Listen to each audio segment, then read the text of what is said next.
சன்னியாசிகளை ஏன் ஒரே இடத்துல இருக்கக்கூடாது அப்படின்னு சொல்றது சாஸ்திரம் அப்படின்னா, ஒண்ணுமில்லை, அவ எல்லாம் பந்தபாசங்கள்லாம் திறந்தவா. ஒரு இடத்துல இருந்துட்டோம்னா அந்த இடத்து மேலே ஒரு அஃபினிட்டி வந்துடும், அபிமானம் வந்துடும், அந்த பக்கத்துல இருக்கிற ஜனங்கள் மேலாம் ஒரு பிரியம் வந்துடும். இது ஒரு பந்தத்துக்கு காரணமாயிடுறதுனால அவ ஒரே இடத்துல இருக்க வேண்டாம் அப்படின்னு சாஸ்திரம் சொல்றது. அப்படி இருந்தா கூட இந்த சாதுர்மாசியம்ங்கிற காலத்துல நமது நாட்டில் பார்த்தீங்கன்னா மழை காலம் ஆரம்பிச்சிடும். இந்த வைகாசி மாசம் ஆனோடனே கேரளாலேருந்து மழை ஆரம்பிச்சிடும். இந்த மழை காலத்துல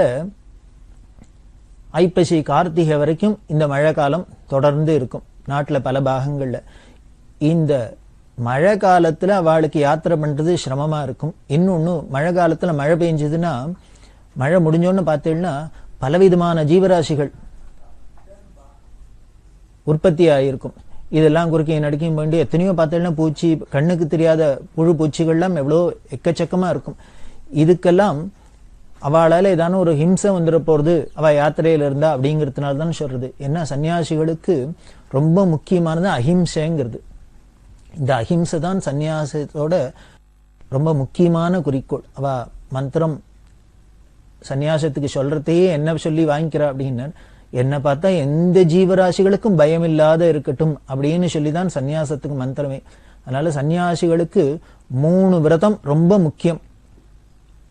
அதுல முதல் அஹிம்சை, 2வது பிரம்மச்சரியம், 3வது எந்த ஒரு பொருளும் உடைமை இல்லாத இருக்கிறது. இது 3 மொத்தட்ட இருந்தாலே சன்னியாசி தான். அஹிம்சை இருக்கணும், எந்த ஒரு பொருள் உடைமை இல்லாத இருக்கணும், பிரம்மச்சரியம் இருக்கணும். இது 3ம் சன்னியாச லட்சணமா சொல்லப்படுறது. அதனால இந்த அஹிம்சைக்கு பங்கம் வந்துடப்படாதே, எந்த ஜீவராசிகளுக்கும் அதனால இடைஞ்சல் வந்துடப்படாதேன்னு இந்த 4 மாசமும் இந்த மழை காலத்துல ஒரே இடத்துல இருக்கட்டும் அப்படின்னு சாதுர்மாசி விரதம் அப்படின்னு சொல்லி இருக்கு. இது அவ வாசம் பண்றதுக்கு. அதே மாதிரி ஆகார நியமும் அவளுக்கு பலது சொல்லப்படுறது. அதுல இந்த 4 மாசத்துல ஒவ்வொன்னு விளக்கணும் அப்படின்னு சொல்றது. அதுல முதல் மாசம் சாக விரதம் அப்படின்னு கரிகா பழங்கள் எதையும் சேர்த்துக்கப்படாது. 2வது மாசம் தயிர் சேர்த்துக்கூடாது. 3வது மாசம் பால் சேர்த்துக்கூடாது. 4வது மாசம் திதள விரதம் அப்படின்னு பருப்பு வகைகள் எதையும் சேர்த்துக்கப்படாது. இப்படி 4 மாசமும் 4 நியமங்களோட விரதம் இருக்கணும், ஆகார நியமத்தோட விரதம் இருக்கணும், எந்த இடத்துலையும் யாத்திரை பண்ணாது இருக்கணும் அப்படி எல்லாம் சொல்லப்படுறது சாஸ்திரம். இதைத்தான் சாதுர்மாசி விரதம் சாதுர்மாசி விரதம் அப்படின்னு சொல்லப்படுறது. ஆனா ரிஷிகள்லாம் என்ன பண்ணா பரம கருணையினால இந்த கலியில 4 மாசம்ங்கிறது ரொம்ப லாங் பீரியடா இருக்கும் அப்படின்னு நினைச்சா போல இருக்கு. இந்த 4 மாசத்தை 4 பட்சமா பண்ணி, அதாவது 4 பட்சம் அப்படின்னா 2 மாசம், ஒரு மாசத்துக்கு 2 பட்சம் இல்லையா, 4 பட்சம்னா 2 மாசம். இந்த 2 மாசம் வரைக்கும் யாத்திரை பண்ணாத இருக்கிறது. ஆனா இந்த ஆகார நியமத்தோட இருக்கிற விரதம் 4 மாசமும் இருக்கணும் அப்படின்னு சொல்லி வச்சிருக்கா. இப்போ இருக்கிற நியம சன்னியாசிகள் எல்லாரும் இதைத்தான் கடைபிடிக்கிறா. அப்படிதான் பெரியவாளும் இந்த சாதுர்மாசி விரதத்தை அனுஷ்டிச்சிருந்தா. அதுல சொன்ன இந்த ஆகார நியம விரதம் எல்லாமே பரிபூர்ணமா பெரியவா அனுஷ்டானம் பண்ணியிருந்தா. அந்த 1919ஆம் வருஷ சாதுர்மாசியத்தை வேப்பத்தூர்ல பண்ணினா அப்படின்னு பார்த்தோம். அந்த சாதுர்மாசியத்துல இது எப்போ தொடங்குறது அப்படின்னா ஆஷாடம் அப்படின்னு சொல்லக்கூடிய ஆஷாட மாசத்திலேருந்து ஆரம்பிச்சு கிருத்திகா மாசம் வரைக்கும், ஆஷாடம் டு கிருத்திகம் இந்த சாதுர்மாசியம். நம்ம தமிழ்ல சொல்லணும்னாக்க ஆனி மாசத்திலேருந்து கார்த்திகை மாசம் வரைக்கும் இதுதான் சாதுர்மாசியம். அந்த ஆஷாட பௌர்ணமியில வியாச பூஜை அப்படின்னு ஒண்ணு பண்ணுவா. தங்களோட குரு பரம்பரைக்கெல்லாம் இந்த பிரம்ம வித்யா சம்பிரதாயத்துல பரம்பரையானா வந்திருக்கு நமக்கு. சாட்சாத் ஆதிகுருவான பரமேஸ்வரன தட்சிணாமூர்த்தியிலேருந்து ஆரம்பிச்சு விஷ்ணுலேருந்து ஆரம்பிச்சு நாராயணம் பத்மபூமம் அப்படின்னு வரிசையா சொல்லப்படுறது இல்லையா. சதாசிவ சமாரம்பம் சங்கராச்சாரிய மத்தியமாம் அஸ்மத் ஆச்சாரிய பரியந்தாம் வந்தே குரு பரம்பராம் அப்படி எல்லாம் சொல்றமே. அது மாதிரி சாட்சாத் பகவானான பரமேஸ்வரன்லேருந்து ஆரம்பிச்சு நமக்கு மந்திரோபதேசம் பண்ணி நமக்கு தீட்சை கொடுத்த குரு வரைக்கும் அந்த குரு பரம்பரை தொடர்ந்து வருது. அந்த பிரம்ம வித்தை அப்படிங்கிறது, இந்த ஞானம்ங்கிறது வாழையடி வாழையா தலைமுறையா நமக்கு பாசான் பண்ணி வந்துட்டு இருக்கு. அதனால அத்தனை பேரையும் நம்ம நன்றியோட வருஷத்துக்கு ஒரு நாளானும் ஸ்மரிக்கணும், கொண்டாடணும் அப்படின்னு. அதுக்கு ஏன் வியாச பூஜைன்னு பேர் வச்சா அப்படின்னர், நம்ம சனாதன மதத்துக்கு ரொம்ப முக்கியமான ஒரு மூல புருஷர் வேதவியாச மகரிஷி. கிரகஸ்தாளா இருக்கிறவா வருஷத்துக்கு ஒரு நாள் இந்த வியாசரை கொண்டாடுறோம். எப்போ அப்படின்னா ஆவணியாவட்டத்துல இந்த ஸ்ராவண பௌர்ணமியில ஸ்ராவணம் அப்படின்னு கொண்டாடுற சமயத்துல வியாசர கும்பத்துல ஆவாகனம் பண்ணி அவருக்கு பூஜையெல்லாம் பண்ணி கிரகஸ்தாள்லாம் வழிபட்டுறா, பிரம்மச்சாரிகளும் வழிபட்டுறா. இந்த சன்னியாசிகள்லாம் இந்த சாதுர்மாசியத்துல வியாச பூஜையில அவரை வழிபடுறதுக்கு ஒரு ஹேதுவா இருக்கு. வியாசர் மட்டும் இல்ல, இந்த பிரம்ம வித்யா சம்பிரதாயத்துல உள்ள எல்லா குருக்களுக்கும் அவ பூஜை பண்றா. அக்ஷதையை பரப்பி அதுல எலும்பிச்சம்பழங்களை வச்சு அதுல அந்தந்த குருக்களை ஆவாகனம் பண்ணி அவளுக்கு ஷோடசோபச்சார பூஜை எல்லாம் பண்ணி அது ரொம்ப விஸ்தாரமா நடக்கும்.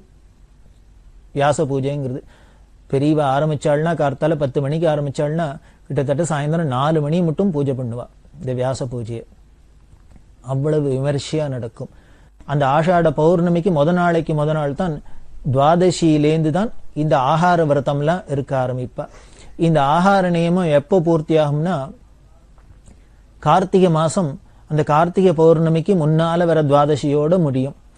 இந்த ஆஷாட பூர்ணிமாக்கு முன்னால வர ஏகாதசிக்கு பேர் சயன ஏகாதசின்னு பேரு.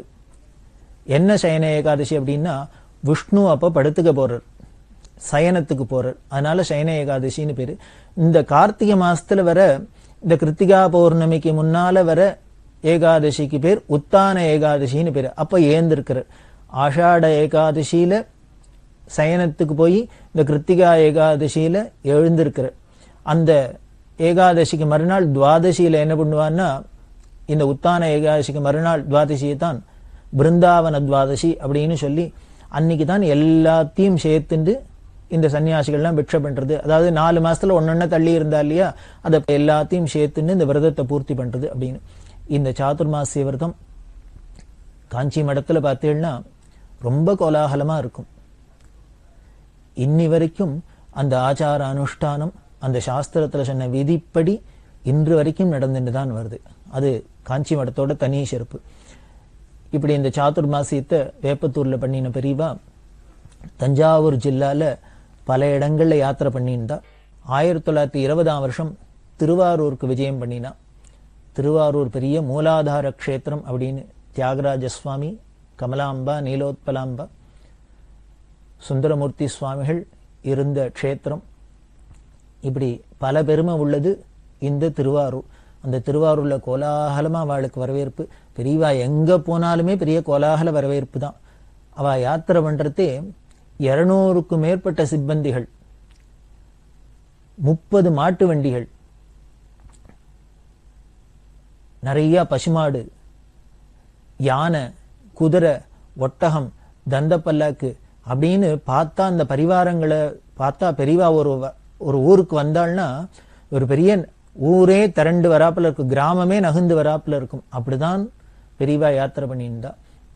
அதனால எங்க போனாலும் அவளுக்கு கோலாகல வரவேற்பு தான். ஊர் எல்லையிலேயே அவளை பூர்ண கும்பத்தோட மேளதாளங்களோட வரவேற்கிறது. அந்த ஊர் பிரமுகாள்லேருந்து அத்தனை பேரும், சாமானிய ஜனங்கள்லேருந்து அத்தனை பேரும் ஆசாசையா பெரியவாளுக்கு வரவேற்பு கொடுக்கறது. அதே மாதிரி அந்த ஊரை விட்டு போறதையும் ஊர் எல்லை தாண்டுற வரைக்கும் அவளுக்கு கூடவே போய் வழி அனுப்புறது அப்படிங்கிறதுலாம் ரொம்ப விமரிசையா பெரியவாளுக்கு நடந்தது. அந்த திருவாரூர்லேருந்து பெரியவா மகோதயம்ங்கிற புண்ணிய காலம் வந்தது. இந்த மகோதய புண்ணிய காலம் ரொம்ப முக்கியமான விஷயம். அந்த மகோதய புண்ணிய காலத்துல ஆதிசேது அப்படின்னு சொல்லக்கூடிய வேதாரண்யம்ங்கிற க்ஷேத்திரம்.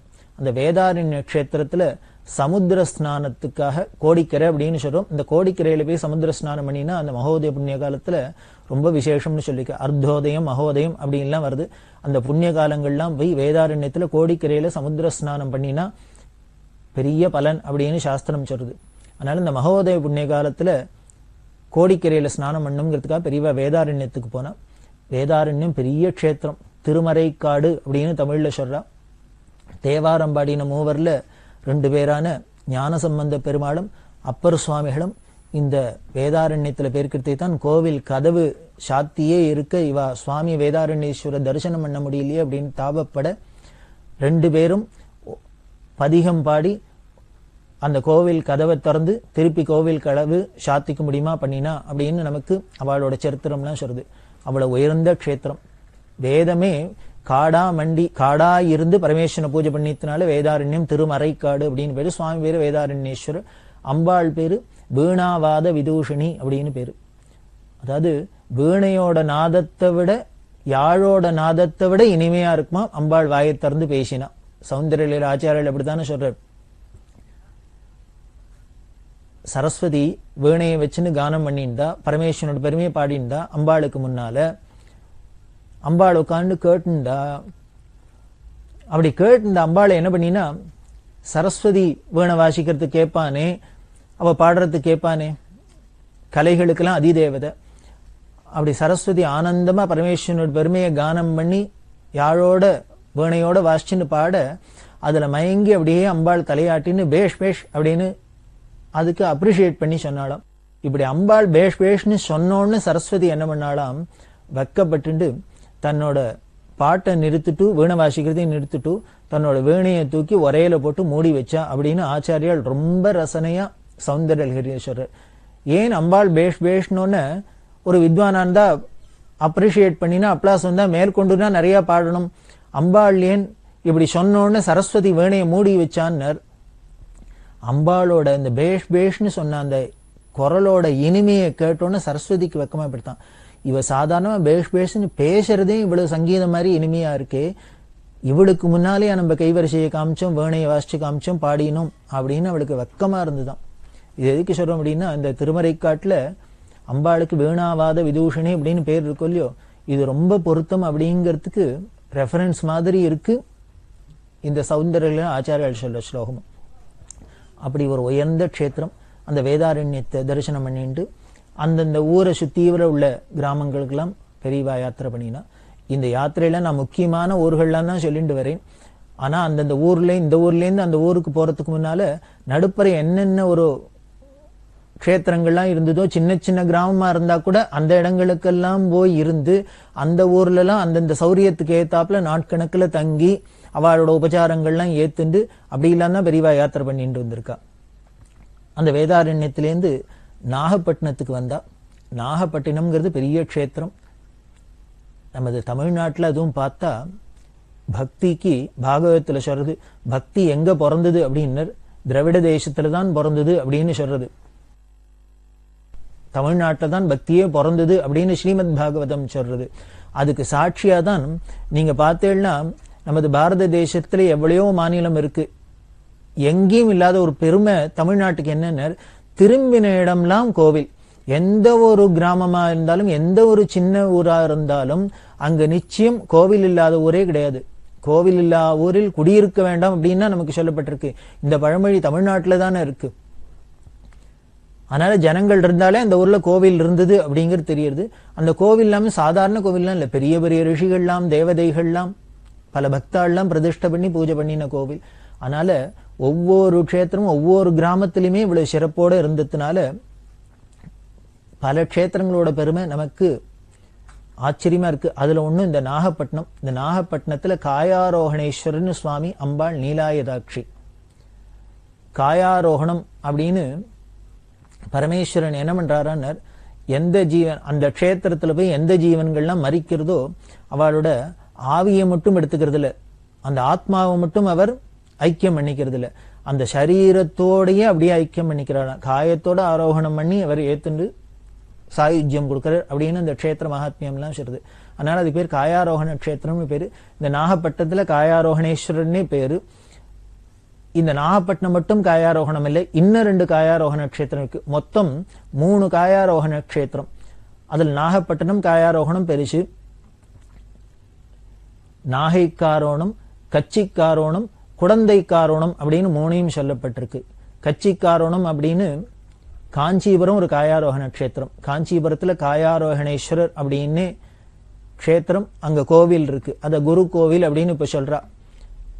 அது காஞ்சிக்காரோணம். குடந்தைக்காரோணம், குடந்தையில கும்பகோணத்துல சோமேஸ்வரர் அப்படின்னு இருக்கார், அதுதான் காயாரோகண க்ஷேத்திரம். அவர் சோமேஸ்வரர் தான் காயாரோகணேஸ்வரர். அதே மாதிரி நாகப்பட்டினம், காஞ்சிபுரம், கும்பகோணம் இது 3 காயாரோகண க்ஷேத்திரம். அந்த நாகப்பட்டினத்துல காயாரோகண க்ஷேத்திரத்துல காயாரோகணேஸ்வரர் தரிசனம் பண்ணினா அங்க நாகை நீலலோச்சனி அப்படின்னு ஒரு பத்திரிகை நடத்தின்னு வந்தார். அந்த பத்திரிகை அதிபர் ஜி சதாசிவம் பிள்ளை அப்படிங்கிற பக்தர்.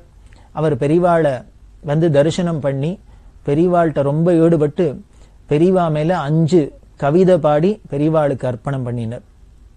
இது ரொம்ப சகஜமா நடக்கும். பெரியவா போற இடத்துல அந்த புலவர்கள்லாம் வித்வான்கள்லாம் பெரியவா மேல ஸ்தோத்திரம் பண்றது, பாட்டு பாடுறது, கவிதை எழுதுறது, அர்ப்பணம் பண்றது அப்படின்னு தங்களோட உணர்ச்சி அந்த ஆனந்தத்தை அப்படியே அவளுக்கு தெரிஞ்ச விதத்துல வெளிப்படுத்துவா. அப்படிதான் இங்க இந்த சதாசிவம் பிள்ளையும் நாகப்பட்டினத்துல பண்ணினார். அந்த வருஷ வியாச பூஜை 1920ஆம் வருஷ வியாச பூஜை மாயவரத்துல பண்ணினா. மயூர கஷேத்திரம் அப்படின்னு பேரு. அம்பாள் பார்வதி மயில் உருவத்துல வந்து பரமேஸ்வரனை பூஜை பண்ணினது 2 இடத்துல 2 க்ஷேத்திரம். அது மயூர க்ஷேத்திரம் அப்படிங்கிறது மாயவரம் அப்படின்னு இருந்தது. இப்ப தமிழ்ல அதை மயிலாடுதுறை அப்படின்னு சொல்றா. அந்த மாயவரம் இன்னொரு மயிலா அம்பாள் பூஜை பண்ணிட்டு தான் திருமயிலை அப்படின்னு சொல்லக்கூடிய க்ஷேத்திரம், மயிலாப்பூர் அப்படின்னு சென்னையில சொல்ற அந்த க்ஷேத்திரம். இந்த 2 இடத்துல தான் அம்பாள் மயிலா வந்து பரமேஸ்வரனை ஆராதனை பண்ணினது. அந்த 1920ஆம் வருஷ வியாச பூஜையை மாயவரத்துல பண்ணினா. அந்த மாயவரத்துல வியாச பூஜை பண்ணி சாதுர்மாசியத்துல இருக்கிறதே ஒரு அற்புதமா ஒரு காரியத்தை பெரிவா பண்ணினா. ஸ்கூல் படிச்சுட்டு காலையில குழந்தை எல்லாம் நல்ல வேத வித்துக்கள் குலத்துல பிறந்து, ஆனா ஏதோ ஜீவனத்துக்காக ஒரு ஸ்கூல்ல போய் படிச்சுட்டு ஒரு உத்தியோகத்தை பார்த்துன்னு இப்படி எல்லாம் இருந்து ஒரு சமுதாயம் மாறி போச்சு இல்லையா? அப்படி மாறினா கூட ஒரு காலத்தோட நிர்பந்தத்தினால, காலத்தோட கோலத்தினால மாறினா கூட நம்மளோட ட்ரெடிஷனை விடப்படாது, நம்மளோட பழமையை விடப்படாது, நம்மளோட ஆச்சார அனுஷ்டானத்தெல்லாம் விடப்படாது அப்படிங்கிறதுல பெரியவா ரொம்ப குறியா இருந்ததுனால எல்லோருக்கும் இந்த ஆஸ்திக ருச்சி வரணும், அந்த அனுஷ்டானம் வரணும் அப்படிங்கிறதுக்காக இந்த மாயவரத்துல இருக்கிறதே என்ன பண்ணினா, ஸ்கூல் படிக்கிற பசங்களுக்கெல்லாம் யாராருக்கெல்லாம் வேத அத்தியனம் பண்றதுக்கு அதிகாரம் உண்டோ அத்தனை பேருக்கும் அந்த லீவ்ல வெக்கேஷன் ட்ரைனிங் அது மாதிரி ஒண்ணு பண்ணணும் அப்படின்னு வேத வகுப்பு ஆரம்பிக்கணும் அப்படின்னு எப்போ ஒழியறதோ அவளுக்கு சாயந்தர வேளையிலேயே எப்போ அவ போய் அந்த வேத கிளாஸ்ல படிக்கணும் அப்படின்னு ஆரம்பிக்கணும்னு பண்ணினா, அதை என்ன பண்ணினா அப்படின்னா ராஜன் தோட்டம் அப்படின்னு ஒண்ணு அங்க. இந்த ராஜன் தோட்டத்துல பெரிய கொட்டகை போட்டு பந்தல் போட்டு ஏற்பாடெல்லாம் பண்ணியிருந்தது. பெரியவா ஒரு பக்கம் தங்கி இருக்கா, சந்திரமௌலீஸ்வர பூஜை, அதுக்கு வர சேவார்த்திகள் தரிசனத்துக்கு வருவா அப்படி எல்லாம் இருக்க, இன்னொரு பக்கத்துல 200க்கும் மேற்பட்ட பிராமண பசங்கள்லாம் வந்து இவ அத்தனை பேரும் ஸ்கூல் படிச்சுட்டு இருக்கிறவா இங்க பெரியவாளோடயே இருந்தா. அப்படி ஒரு ஏற்பாடு அங்க பண்ணியிருந்தா. அதுக்குண்டான வேத வித்துக்கெல்லாம் வர சொல்லி காலங்கார்த்தால வெடிகாரத்தால எழுந்திருக்க வேண்டியது, எல்லாருமா போய் காவேரியில ஸ்நானம் பண்ண வேண்டியது, பிராத ஸ்நானம் பண்ண வேண்டியது, அங்கேயே சந்தியாவந்தனத்தை பண்ண வேண்டியது, உடனே இந்த கொட்டைக்கு வந்து எல்லாருமா சமிதா தானம் பண்ண வேண்டியது. அதாவது இந்த பிரம்மச்சாரிய ஆசிரமத்துக்கு என்னென்ன சாஸ்திரத்துல நியமங்கள் சொல்லியிருக்கோ அதெல்லாம் அனுஷ்டானம் பண்றது. அப்படி பண்ணிட்டு அதுக்கப்புறம் அவளுக்கு தக்க வாத்தியார சொல்லி ருத்ரம் சமக்கம் சூக்தங்கள் முதலான ஒரு குறுகிய காலத்துல வேதத்துல என்ன ஒரு கொஞ்சமான ஒரு அபியாசம் வர முடியுமோ, அவளுக்கு கொஞ்சமானும் அதை கொடுக்க முடியுமோ அதுக்கு உண்டானதெல்லாம் ஏற்பாடு பண்ணி பெரிவா பண்ணியிருந்தா. அது எப்படி இருந்தது அப்படின்னா, அந்த காலத்துல ரிஷிகளோட ஆசிரமம் எப்படி இருந்ததோ, ரிஷிகள் ஆசிரமத்துல பார்த்தீங்கன்னா ரிஷிகளும் அவளோட ரிஷிகுமாரர்களும் சிஷ்யாளுமா சேர்ந்துட்டு எப்பப்பாரு ஒரே கோலாகலமா வேத கோஷமும் அனுஷ்டானத்தோடையும் இருந்தாப்லயே இந்த மாயவரம் 1920ஆம் வருஷம் இருந்தது பெரியவா சாதுர்மாசிய காலத்துல. அப்போதான் நவம்பர் மாசம் 2ஆம் தேதி அன்னைக்கு சைவ மடங்கள்ல முக்கியமான தர்மபுரம் அப்படிங்கிற அந்த தர்மபுரத்துல மடம் இருக்கு, சைவ மடம். அந்த தர்மபுரம் ஆதீனம் அவர்கள் பெரியவாளை வந்து சந்திச்சு அந்த தர்மபுரம் ஆதீனத்து மடத்து சார்பில் காமகோடி பீடாதிகளுக்கு என்னென்ன மரியாதை பண்ணணுமோ அதெல்லாம் பண்ணினா. அப்ப இன்னொரு முக்கியமான விஷயமும் நடந்தது. இப்படி பெரியவா மாயவரத்துல சாதுர்மாசியத்துல இருக்கிறதே 2 கண்ணும் தெரியாத ஒரு இஸ்லாமியர், அவர் பெரியவாளை தரிசனம் பண்ணணும் அப்படின்னு ஆசைப்பட்டு சொல்லி அனுப்பிச்சிருந்தார். பெரியவா ஒரு நாளைக்கு சாயந்தரம் 4 மணிக்கு அவர் அழிச்சுன்னு வர சொல்லு அப்படின்னு சொல்லியிருந்தா. அவர் வந்தார். இந்த இஸ்லாமியர் 2 கண்ணும் தெரியாது, அவரோட மத வேத நூலான குர்ஆன்ல ரொம்ப பெரிய கெட்டிக்காரர், பெரிய வித்வான் அப்படின்னே சொல்லலாம். கற்றாரே கற்றாரே காமுருவர்னு படிச்சவாளுக்கு தானே பெரியவாளோட அருமை தெரியும், படிச்சவாளோட அருமை தெரியும். அதனால அவர் வரணும்னு 4 மணிக்கு பெரியவா சொன்ன டேட்டுக்கு வந்தார். அப்ப வரத்தே மடத்துல வித்வத் சதஸ் நடந்து வித்வான்கள்லாம் கூடி இந்து மதத்துல உள்ள வேதசாஸ்திரம் முதலானதெல்லாம் பரிமாறின்னு இருக்கா. பெரியவா அந்த பக்கத்திலேயே அவரை உட்காத்தி வச்சுன்னு எல்லாம் கேட்க சொன்னா. இந்த வித்வான்கள்லாம் எல்லாம் பேசி முடிச்சு அவெல்லாம் வியாக்கியானம் எல்லாம் பண்ணினோன்னு பெரியவா சொன்னா, இந்த இஸ்லாமியத்தை நீங்க உங்க மதத்துல என்னென்ன சொல்லியிருக்கு அந்த தர்மங்கள்லாம் என்ன, மனுஷா எப்படி இருக்கணும், கடவுளை அடையிற வழி என்ன, உங்க குரான்ல உள்ளத தத்துவங்கள்லாம் எல்லாருக்கும் இங்க சொல்லணும் அப்படின்னு. அவருக்கு ஒரே நெகிழ்ந்து போயிட்டது. இதை எதிர்பார்க்கல. பெரியவாளோட சாதாரணமா தரிசனம் பண்ணிட்டு தான் போகணும் அப்படின்னு நினைச்சுன்னு வந்தார். உடனே அவர் சொன்னார், இந்த பெரியவாளுக்கு முன்னால நான் என்ன சொல்றதுக்கு இருக்கு, எனக்கு ஆச்சரியமா இருக்கு. எல்லா மதமும் என்ன சொல்றது, கடவுளை அடையிறதுக்கு வழிதான் சொல்றது. அந்த கடவுளுக்கு மேல ஒரு பொருள் இல்லை, அவன் இல்லாத பொருள் இடம் இல்லை அப்படி எல்லாம் சொல்றது. அப்பேற்பட்ட கடவுளோட ஸ்வரூபம் அன்புதான் அவனோட ஸ்வரூபம் அப்படின்னு சொல்றது. நம்ம மதத்திலையும் அன்பே சிவம்னு தானே சொல்றோம், அதே தான் அந்த மதத்திலையும் சொல்றது. அதனால முக்கியம் அன்பு தான். எந்த இடத்துல அன்பு இருக்கோ அந்த இடத்துல ஈஸ்வரன் இருக்கார், கடவுள் இருக்கார் அப்படின்னு தான் எங்க மதமும் சொல்றது, அந்த மதமும் சொல்றது, எல்லா மதமும் சொல்றது. அப்படியே அந்த வேதங்கள்ல சொல்லப்பட்ட அன்பு ஸ்வரூபமா இருக்கிற அந்த பகவான கடவுளை இப்போ பெரியவா ரூபத்துல பாக்குறேன் அப்படின்னு சொன்னார். காரணம், இவ்வளவு ஒரு அன்பு பெரியவாள்கிட்ட இருக்கிறத நேர அனுபவிக்கிறேன். அதனால எந்த இடத்துல அன்பு இருக்கோ அந்த இடத்துல தான் ஈஸ்வரன் இருக்கார். அந்த அன்பு, பூர்ணமான அன்பு, பிரேமையை பெரியவாள்கிட்ட பாக்குறேன், அவாதான் ஈஸ்வரன் அப்படின்னு சொன்னார். இதை கேட்டு இந்த வித்வான்கள்லாம் அப்படியே கண்ணால தாரதாரையா தண்ணி விட்டு உருகினா. ஒரு அந்நிய மதஸ்தர் இப்பதான் முதல்ல வந்து பார்க்கிறார். பார்த்த மாத்திரத்திலேயே பெரியவாளோட அந்த தத்துவத்தை புரிஞ்சுன்னு எப்படி அவர் மனசூருகி சொல்றார்.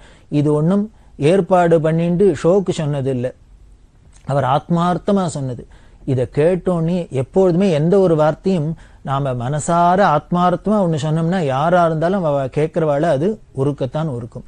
அப்படி இந்த இஸ்லாமியர் பெரியவாளை ஈஸ்வரன்னு சொன்னது, அன்பு பிரேமஸ்வரூபம்னு சொன்னதை பார்த்துட்டு எல்லாரும் கூடியிருந்த கேட்ட ஜனங்கள்லாம் உருகினா, வித்வான்கள்லாம் அவரை பாராட்டினா. பெரியவா அப்புறம் அவருக்கு என்னென்ன மரியாதை எல்லாம் பண்ணணுமோ எல்லாம் பண்ணி அவரை வழி அனுப்பி வச்சா.